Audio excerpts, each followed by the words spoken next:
Today, we're diving into something that I think a lot of us have felt at one point or another, that feeling of being spiritually stuck. We're going to break down a concept called the cycle of failure, and then we'll get into a very specific and maybe even a little controversial idea for how to break it for good. So let me just ask you this. Do you ever feel like you're putting in the work, you're praying, you're going to church, but you're not actually getting anywhere, like you're just running in place on some kind of spiritual treadmill? If that sounds at all familiar, then you're already in the right headspace for what we're talking about today. Well, there's actually a name for this feeling. It's called the spiritual recycling trap. And what's really interesting is how it's framed, not as you doing something wrong, but more like a predictable, repeating cycle that basically anyone can get caught inside of. So, how does this trap actually work? Well, it all unfolds in three pretty distinct stages. The source material calls them the 3 steps to defeat. Let's break those down. Okay, so here's the whole cycle in a nutshell. It kicks off with a feeling of release, but that's followed by a fall back into old patterns, which then, and this is the key part, leads to an even heavier burden than you started with. Let's dig into each one. So the cycle actually starts on a high. You know the feeling. You go to church, the worship is powerful, you feel God's presence, and you walk out of there feeling amazing, light, clean, just free. It feels like a huge weight has just been lifted off your shoulders. This is the release. But then you get home. You're back in your normal, everyday environment. And maybe not right away, but slowly, those old habits, those old ways of thinking, they just start to creep back in. This is the fall. And according to this teaching, this is when the door gets reopened to all the stuff you were just freed from. So what does it mean to open these spiritual gates?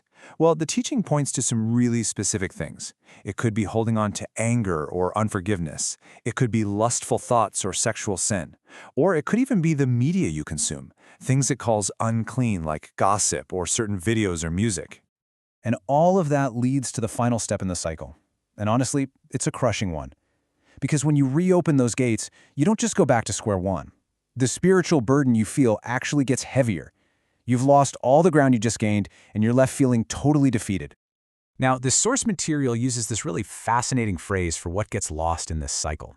It's called your capacity to penetrate realms. The best way to think about it is like your spiritual bandwidth. When your capacity is high, your prayers feel deep and you can hear God really clearly. But when you're stuck in this cycle, that bandwidth gets completely choked. Okay, I know this all sounds pretty bleak, but here's the absolute most important point. This cycle is not a life sentence. The teaching is super clear that it can be broken, and that's exactly where we're headed next, from the problem to the solution. Right. So if that cycle of failure is the problem, what's the way out? Well, the alternative path is called the path to spiritual ascension. It's all about achieving genuine, real, lasting spiritual growth. Now, this path is definitely not a quick fix. The foundation for it is a long-term, serious commitment to a pure lifestyle and focused spiritual discipline. But the result that's promised is huge. Burdens are removed permanently, and you're given the power to actually ascend to a totally different spiritual level. A huge part of this idea of ascension comes down to how we receive God's Word. The teaching basically says that there's a level of revelation that goes way beyond just reading words on a page. It's something you have to experience. So this teaching makes a really important distinction.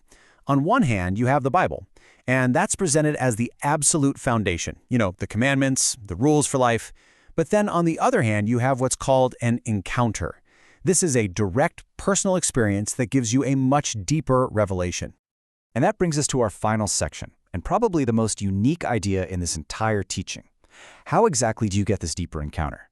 Well, the answer might surprise you. It's a principle called the laws of merit. And here's the idea in a nutshell. While salvation is a totally free gift, this deeper, personal encounter with God is different. It's presented as a reward, something that is actually earned through your consistent effort, your discipline, and your obedience. And this right here is where that distinction becomes crystal clear. Salvation, that's all about grace. It's a free gift, God's undeserved favor. But this deeper encounter, that is presented as a prize, a reward that you get because of your dedication and your consistency. That contrast is really the heart of this whole teaching.